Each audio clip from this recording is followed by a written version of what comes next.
Hello everyone, this is KIDM the Man bringing y'all another Rush figure review of the Hasbro's Power Rangers Lightning Collection Remastered Mighty Morphin Red Ranger. Now first off, this is our second look at the Mighty Morphin Red Ranger since we have already taken a look at him during our live stream. Plus, since this is a live review, please do expect some mumbling and fumbling. If you want to know about my first impressions of this figure, you can check out a replay of the live stream from my channel. And since this is a rush review, please do expect some mumbling and fumbling. So, without further ado, let's get started. Now, the journey of me trying to obtain the second wave of the remastered figures was quite ridiculous and tedious. Long story short, there has been some favoritism between certain sellers and Hasbro Malaysia, leading to my particular dealer to obtain their supply of the remastered second wave a little bit more later than the others. After doing a little bit more digging, a comment that was left on my dealer's page asking when will these figures arrive finally made Hasbro Malaysia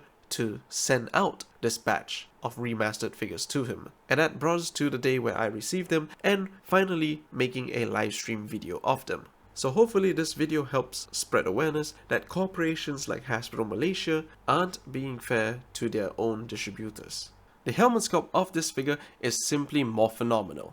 I can't believe that it took us almost 3 to 4 years for us to get a more accurate helmet sculpt of the Red Ranger, from the accurate details of the front of the visor to the sides of the helmet as well. Now, although the sides of the helmet aren't really that defined as you cannot really see the teeth of the Tyrannosaurus, it's pretty much the most accurate version of the T-Rex helmet to date. Now, of course, the only downside here is that we don't get a white visor outline with some silver teeth. But since the teeth aren't really there to begin with, or the teeth can't really be seen on this particular figure, this doesn't really bother me. But what does bother me is the mouth plate of the figure. As you can see from here, he does have a little bit of silver slightly slipping out on the corner on the left side of the mouth plate. It's a minor nitpicking issue, but it can easily be fixed just by using an X-Acto knife and slowly scraping off the excess paint. Another thing I've noticed is that although the black on the dinosaur eyes are painted on, they aren't exactly painted all the way throughout in the indent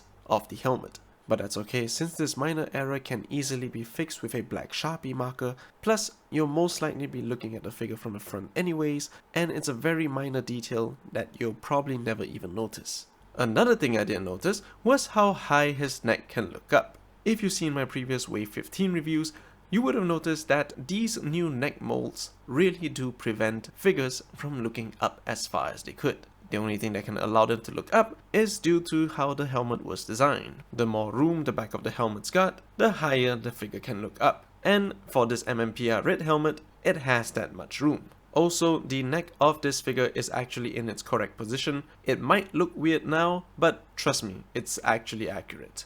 As for our new dragon shield, it looks pretty good. This time our shield is made out of a gold injected plastic, which means instead of it just being molded out of a gold plastic, this type of plastic, well, the gold is injected in it. This is basically pretty much common around Gundam model kits. Most of the time not many people like them, but in this case it turned out pretty good. Upon closer inspection of it, it really does give off the vibe that this is the American dragon shield instead of the classic hard foam Japanese dragon shield. So since the shield is made out of the gold injected plastic, the only paint required here would just be the black paint. And the black paint applied does look pretty good. The armbands on the side are made of the exact same material, and as you would have seen it before, it's not molded onto the figure. It's made of a soft rubbery plastic, which makes it much more malleable when you want to switch the accessories. The back of the shield actually has 4 holes, 2 of which are currently being occupied right now. Not only is the shield removable, but the 2 holes on top actually allows you to use the shield on the female body molds of the Lightning collection. They are easily removable, but do expect some wear and tear since soft rubber plastic material actually does deteriorate. The arms are actually molded in red plastic, which makes the white section of the gloves painted on. This also includes the red diamonds. Looking at the new belt of the figure, it came out pretty clean. The morpher on the belt is nicely molded and painted on correctly. This time, however, the dino coin isn't molded but printed on, which is significantly different as compared to our first release of the Red Ranger in the Lightning Collection. The weapon holster on the side is new as well, plus it also includes the black paint in the crevices around the whole holster. You can put any version of the Blade Blaster in here, so it would not be an issue. As for the hips of the figure, well, they're kind of a drop-down hips I mean. In order to profit out of the new Lightning Collection body molds, these remastered figures all contain the drop-down hips. It's still a hit or miss, so sometimes you might get a tight drop-down hip, or you might get a loose one. They still provide some good articulation, but do be careful when you're posing them. And finally, you got your standard boots, which are molded in white plastic with the red diamonds painted on. There's honestly nothing much to say about it because it's just your standard boots. Even though this is the remastered Mighty Morphin Red Ranger, they're still your standard boots. Even though it's remastered, the bottom of the boots still aren't painted in black. Removing the shield is simple enough, but to remove it in its entirety, you really gotta remove the helmet off the figure first, and then only you'll be able to slip it right off. As for the golden armbands, all you simply need to do is slide it off the particular arm. You may get some resistance on the glove area, but after fiddling around with it, you eventually get it off. And now we get to see the white diamonds on the torso. They are pretty much nicely printed on, where you can also see the butterfly joint is solely molded in white plastic to match with the side diamonds. Now although the back diamonds are slightly off-centered, it's still not much of a big deal since you won't be looking at the back the entire time. He comes with weapon holding hands that moves side to side, fists that moves up and down, new Morpher holding hands that moves side to side. The Blade Blaster in holster mode is nicely molded in a red plastic with some white and silver paint on it. It is nicely molded with all of the intricate details of the Blade Blaster, so in the event if you would like to properly custom paint it so that it can be screen accurate, you are free to do so.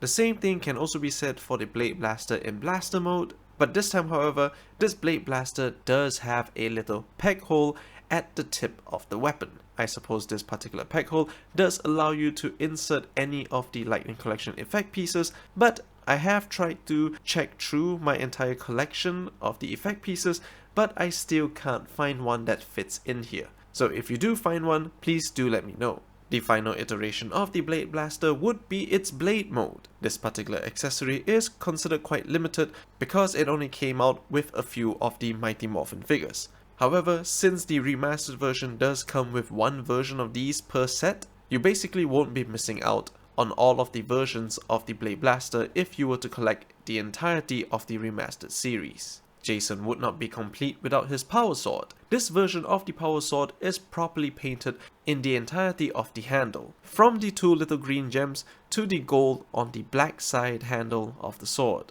Sadly though, the black stripes on the blade part of the sword is not painted, but since the patterns are properly molded on, all you gotta need to do is to get a black panel line pen from the Gundam marker lines and just fill that in. We also do get a miniature open power morpher with the Tyrannosaurus coin painted on. It's molded in a solid grey plastic and the paint on the power coin is textured, making it feel like the power coin itself is molded in the shape of the Tyrannosaurus. You also get the exclusive remastered effect pieces that comes with each and every one of the Mighty Morphin remastered series. These effect pieces basically emulate the Morphin energy that surrounds the Rangers when they morph or when they teleport, which is pretty much a very nice touch. Now that we have Jason here without his dragon shield, let's compare him to the first release of the Red Ranger, and of course the Power Swap Red Ranger that is Trini from the comics. The first difference that you see here would be the helmet sculpt, where the first iteration isn't exactly screen accurate since it came out a few years ago, but it's nice to see the improvement in the remastered version several years down the line. Speaking of improvements, the color swap Red Ranger's helmet is also another good iteration of an improvement of the helmet mode. Before this helmet mode, we got the metallic Red Ranger helmet, but that was in a translucent red plastic, so you can't actually use that to replace it on your original Red Ranger. So majority of collectors out there definitely use this Trini's helmet to do the replacements. As for the belt, the original definitely did not have those extra black lines, plus the power coin on the original is molded onto it. Although it's slightly not super accurate, but at least you can see the shape of the Tyrannosaurus coin on it. As for Trini's version, although it's not accurate, I can see where Hasbro's gotten the inspiration from to print out the power coin onto the belt itself. Of course, the original joints are not pinless, and it did not have the drop-down hips. So since we have the first iteration of Jason here, let's see how the dragon shield looks on him. Remove the helmet by making the figure look up and pushing the helmet off from the chin. Place the dragon shield on the figure and snapping it into place. Afterwards, just simply slide on the golden armbands. Since we have Trini's head lying around, we'll just put that on this particular figure. And now we have the upgraded version of the SDCC's exclusive Dragon Shield Red Ranger. But how does the Dragon Shield fit on the female body mold? Well, it's the same process. Just remove the existing helmet, put on the Dragon Shield, and instead of clipping it into the bottom 2 holes, you clip it into the top 2 holes. Sadly though, the golden armbands are slightly too big for the female arms, so we're just gonna have to forego that. And since we have the original helmet laying around, we'll just put that on this female body mold. And now we have Trini with the Dragon Shield. And I gotta say, if you look at it long enough, you really do feel that the Dragon Shield does fit the female body mold. You'll barely even notice the size difference. Of course, the sword that came with the original Red Ranger does lack a few paint details, just like the green gems as well as the gold on the handle. But if you look at Trini's power sword, the lack of paint here is very obvious. So if paint details are important to you on your weapons, the remastered version would be the best one overall. So here's a remastered Red Ranger alongside Jason and Trini, the Legacy Collection Movie Red Ranger, the Figurized Standard Kamen Rider Kuga, a Dino Fury basic figure, the Kotobukiya exclusive Metaclear Meta-B, and Decade. So all in all, purchasing the remastered Red Ranger was definitely worth it. Not only do we get a lot of accessories, both new and old, and having them painted in all of the essential areas, we also do get a brand new Dragon Shield that is also removable and can be placed onto every other different types of Lightning Collection figures. Having that feature alone is what drove me into getting this figure. I was ready to skip out on all of the remastered figures because I felt that it wasn't really worth it since I already have all of the Mighty Morphin Rangers. Plus I also have the Figuarts Rangers as well, and just by having that Figuarts set, that was all of the representation of Mighty Morphin that I needed. But the remastered Red alone is definitely better than all of the other remastered figures combined. So if you are still contemplating about getting this figure, I hope this video helps you make that decision, because he definitely outshines every other Rangers on this shelf. So if you like this video, blast that like button, leave a comment down below, let me know what do you think about the remastered Red Ranger. Share this video with your friends and family to let them know what they are gonna be expecting out from this particular set. And of course, feel free to subscribe, as we have a few more remastered Rangers to look at. I'm trying to get to 3,000 subscribers at least by the end of the year, so by subscribing, you would really help the channel. I hope you all enjoy this rush review format, because there's another one coming. This is KIDM the Man, and I'll see you all next time.